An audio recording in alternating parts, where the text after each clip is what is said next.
जय हिंद, वंदे मातरम, हर हर महादेव। मैं कृष्णा त्यागी एक बार फिर आप सबके सामने लाइव। मुद्दा मैंने ऊपर लिख ही दिया है, यदि पार्टी के कार्यकर्ता ही कमज़ोर हो गए तो पार्टी को मजबूत करेगा कौन। आज बड़ा गंभीर विषय है साथियों।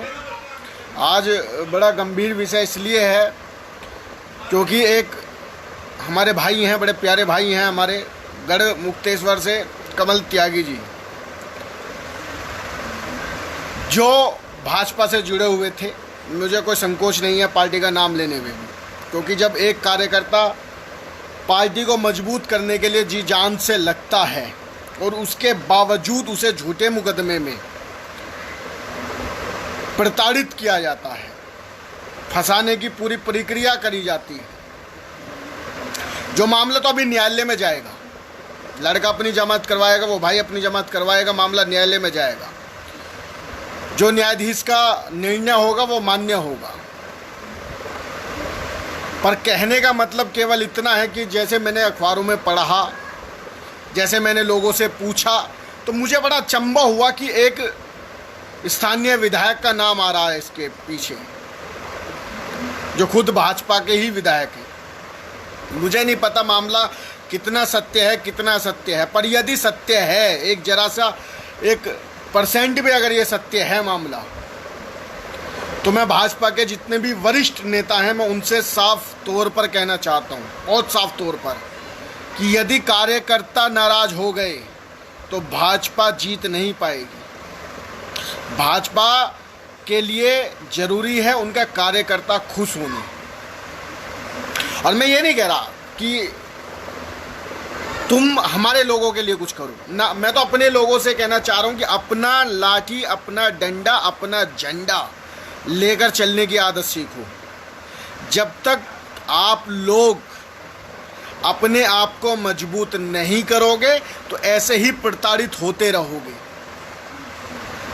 जब तक आप लोग एक नहीं होगे, जब तक इस देश का यूथ एक नहीं होगा, तो तुम लोगों को केवल इसी काम में लाया जाएगा कि तुम्हें झंडे उठाने हैं, तुम्हें डंडे उठाने हैं, और तुम्हें जब विधायक जी की रैली हो, सांसद की रैली हो, मुख्यमंत्री की रैली हो या किसी और अन्य की मंत्रियों की रैली हो, तो तुम्हें केवल बाइक, साइकिल, पैदल, ट्रैक्टर, इनके माध्यम से केवल पहुंचना है।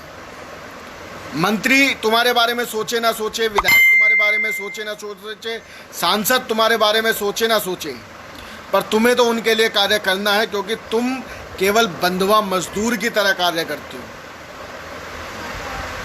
मेरे कमल त्यागी के साथ क्या हुआ मुझे तो पता नहीं, इतना मेरी बात उनके घर वालों से नहीं हुई। अपने छोटे भाई हैं विशाल त्यागी, उनका फ़ोन आया हमारे भाई अंकित त्यागी पर। उन्होंने कहा, मुझे आज सुबह मुझसे कहा कि भैया इस विषय पर जो है बात करो किसी से। मैंने कहा अभी जो वहाँ के स्थानीय पूर्व विधायक रह चुके हैं, मैंने उनसे बात भी करी, किसी के माध्यम से बात हुई। उन्होंने कहा कि जैसे त्यागी जी आप कहोगे वैसे हम कर देंगे।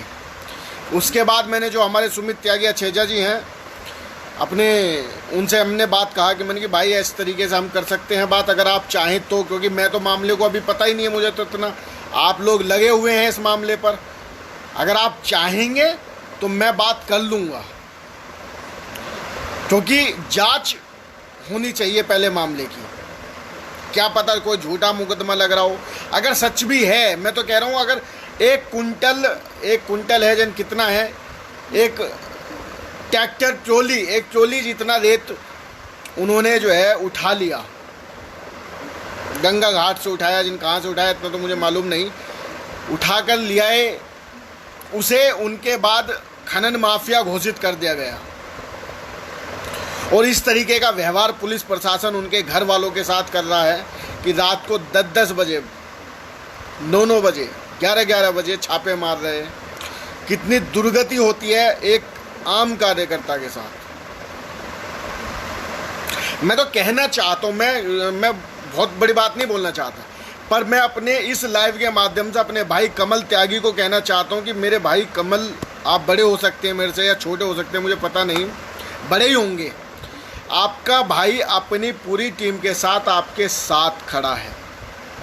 पंकज त्यागी जो बड़े भाई हैं वो भी लगे रहे हैं सोडा वाले, और विशाल त्यागी छोटा भाई लगा हुआ है, और जितने भी भाई बंधु हैं या मुझे देख रहे हैं, सब आपके सपोर्ट में हैं। आपको बिल्कुल भी पीछे हटने की ज़रूरत नहीं है। यदि आप सत्य हैं, यदि आपने कोई काम गलत नहीं करा, तो आपका भाई जी जान लगा देगा, आपके पीछे खड़ा है। और हम तो खड़े ही हैं। अगर आपने आधी रात को फ़ोन करके ये कह दिया ना कि कृष्णा त्यागी 500 लड़कों के साथ आपको पहुंचना है, तो 500 से ऊपर हो जाएगी संख्या, पर 500 से नीचे संख्या नहीं होगी। आपको मैं पूरा आश्वस्त करता हूं अपनी वीडियो के माध्यम से, और आपके परिवार को भी आश्वस्त कराना चाहता हूं कि आपके साथ जी जान से लगे हुए हैं। जहां आप कहोगे, आधी रात को कहोगे, आधी रात को आपके साथ खड़े हैं पूरी टीम को लेकर।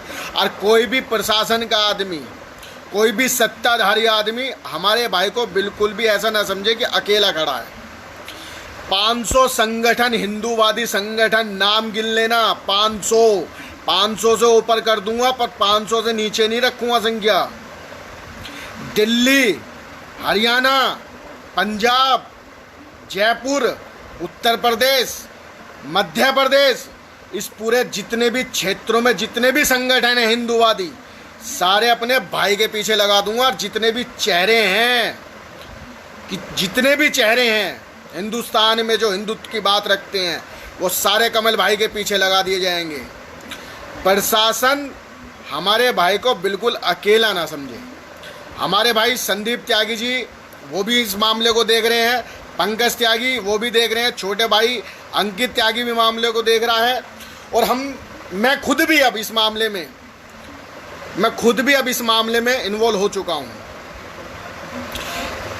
मैं अभी बात नहीं हुई मेरी कमल त्यागी जी के परिवार से, मेरी कोई बात नहीं हुई, पर जैसे मुझे अपने भाइयों ने बताया कि किस तरीके से प्रताड़ना कर रहे हैं, एक 100-200 रुपये के रेत के लिए, 100-200 500 का रेत होगा, उसको लेकर इन्होंने खनन माफिया घोषित कर दिया कमल त्यागी को।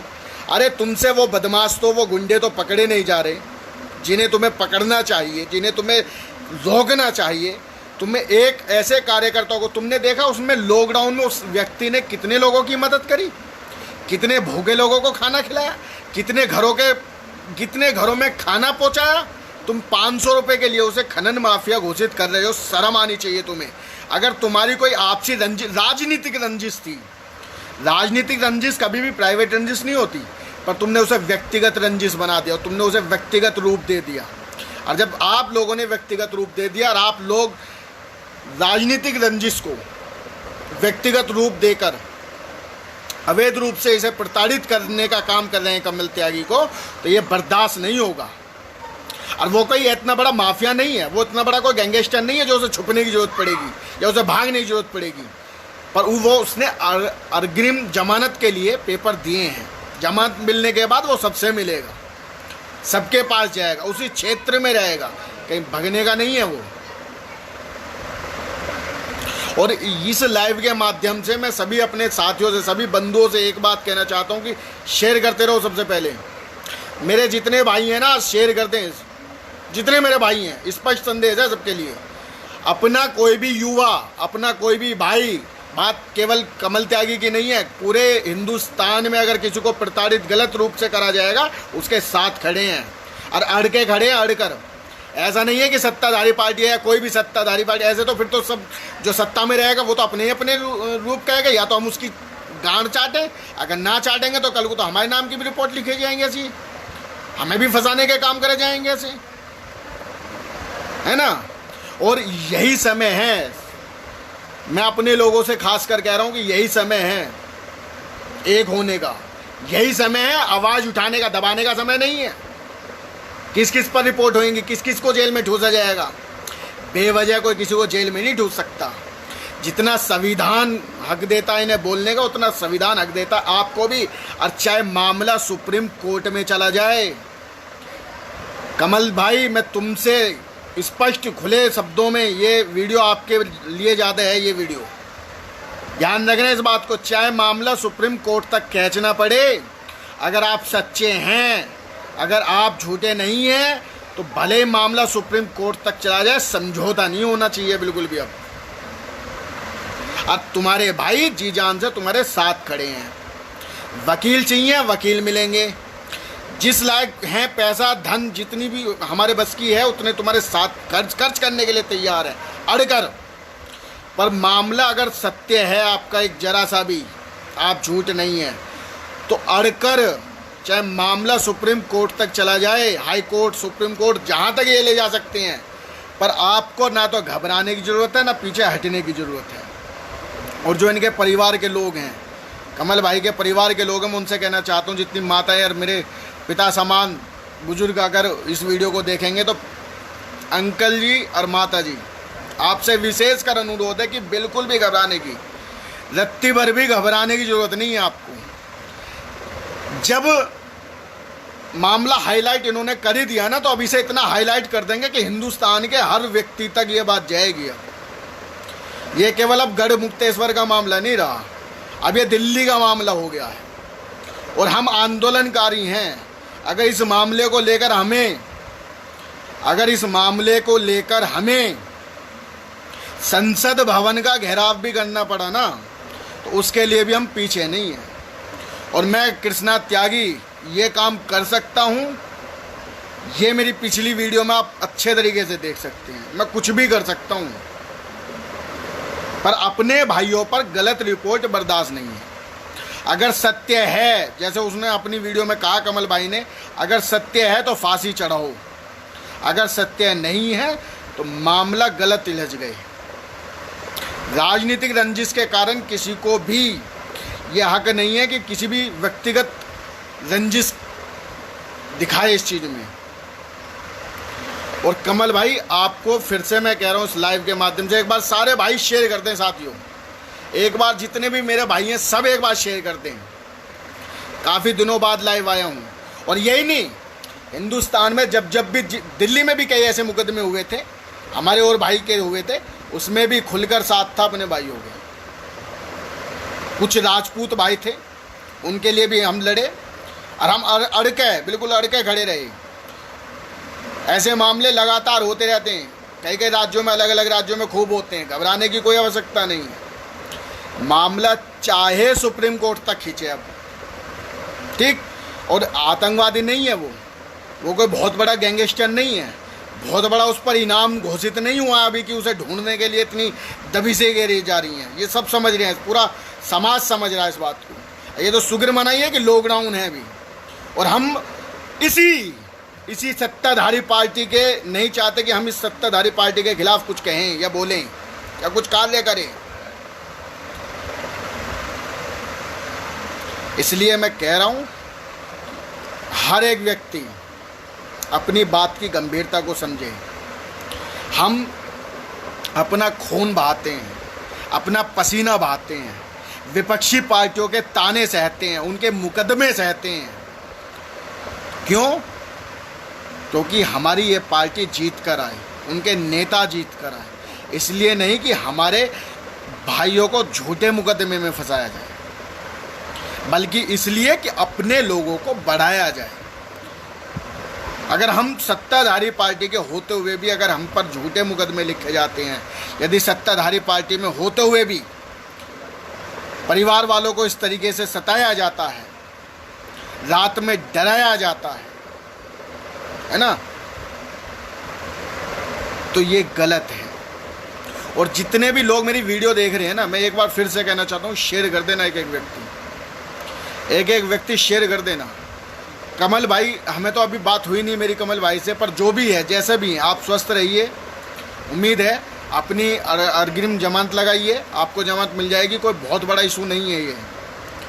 उसके बाद पूर्ण निष्ठा के साथ इस केस को सुप्रीम कोर्ट तक लड़िए।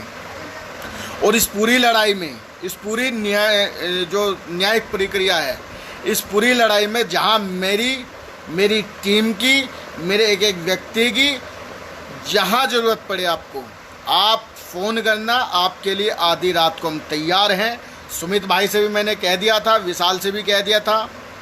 सुमित भाई ने तो खैर मना कर दिया, जब मैंने बात करी उन्होंने मना कर दिया कि भैया वहाँ से काम नहीं चलेगा। मैंने कि चलिए सुमित भाई, आप जहाँ भी हैं, जैसे भी हैं, आपका जो आप कर रहे हैं करिए, जहाँ हमारी ज़रूरत हो हमें बताइए, हम आने के लिए तैयार हैं। वो लाइव के माध्यम से, मैं लाइव आना भी नहीं चाहता था क्योंकि लाइव ऐसे मामलों पर ना हो तभी ज़्यादा बेहतर है।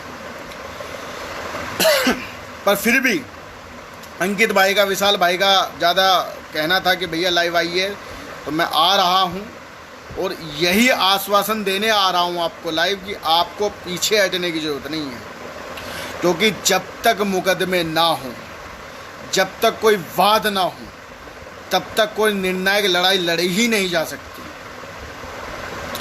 है ना। और आप तो हिंदूवादी हैं, हिंदुओं का साथ देते हैं, हिंदू समाज का साथ देते हैं, छत्तीस बिरादरी के साथ उठते हैं बैठते हैं, आपको समर्थन सारी बिरादरियों का मिल रहा है, पूरे हिंदू समाज का समर्थन मिल रहा है। ये अपने आप में बहुत कुछ दर्शाता है। इसलिए आपको नर्वस होने की ज़रूरत नहीं है, आप अपनी लड़ाई लड़िए, हम सब आपके साथ खड़े हैं। आप जहाँ कहेंगे वहाँ हम आने के लिए तैयार हैं। जय हिंद, वंदे मातरम, हर हर महादेव। जितने मेरे साथी जुड़ रहे हैं सभी से कहना चाहता हूँ कि लिखते चलें, आई सपोर्ट कमल त्यागी। और जितने भी नेता इस वीडियो को देखेंगे, क्योंकि वीडियो तो पहुँचती ज़रूर है, इसलिए नेताजी से मैं खासकर कहना चाहता हूँ कि कार्यकर्ताओं को बिल्कुल भी दबाने की कोशिश ना करें। अगर कार्यकर्ता नहीं रहे तो किसी भी पार्टी का अस्तित्व नहीं बचता, किसी भी नेता का अस्तित्व नहीं बचता। पार्टी के कार्यकर्ताओं को अपना मानिए, पार्टी के कार्यकर्ताओं को अपने ही घर का सदस्य मानिए। यदि कोई गलती होती भी है तो उसे बैठकर समझाइए, व्यक्तिगत रंजिश मत रखिए। जय हिंद।